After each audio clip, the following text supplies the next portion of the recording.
கஞ்சா இப்போ நாட்டுப்புற மக்கள் அனைவரையும் போதைப்பொருள் உள்ளாக்கி இளைஞர்களையும் மாணவர்களையும் வாழ்நாளில் கெடுத்துக்கிட்டு இருக்கு.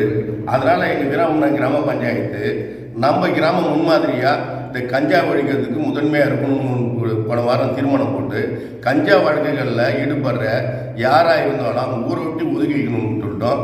அது இல்லாமல் அவங்க துணை போகிற தலைவர்கள் யாராக இருந்தாலும் அவங்க மீது கடுமையாக நடவடிக்கை எடுக்கணும்னு 2 தீர்மானம் போட்டிருக்கோம். நாங்கள் அதை வண்டியில் மைக்கை கட்டி ஊர் ஃபுல்லாக நாங்கள் அதை அனௌன்ஸ் பண்ணியிருக்கோம். ஏன் பண்ணனா இதுவும் மக்களுக்கு மட்டும் எங்களுக்கு மட்டும் கிடையாது. இதை பார்க்குற அனைத்து பொதுமக்களும் அனைத்து கிராமத்தில் முக்கியஸ்தர்களும் பஞ்சாயத்தார்களும் அரசாங்கத்தாலேயும் காவல்துறையால் மட்டும் நம்ம இதை கஞ்சா ஒழிச்சிட முடியாது. அது நமக்கு எல்லாம் தெரியும். அதனால் நம்ம ஊர் மக்களும் நம்ம பிள்ளைங்க வருங்காலத்தில் நம்ம பிள்ளைங்கள்லாம் இளைஞர்கள்லாம் காவல் பண்ணணும்னா நாம் இதுக்கு உறுதுணையாக இருக்கணுங்கிறதுக்காக தான் நாங்கள் இந்த தீர்மானம் போடுகிறோம்.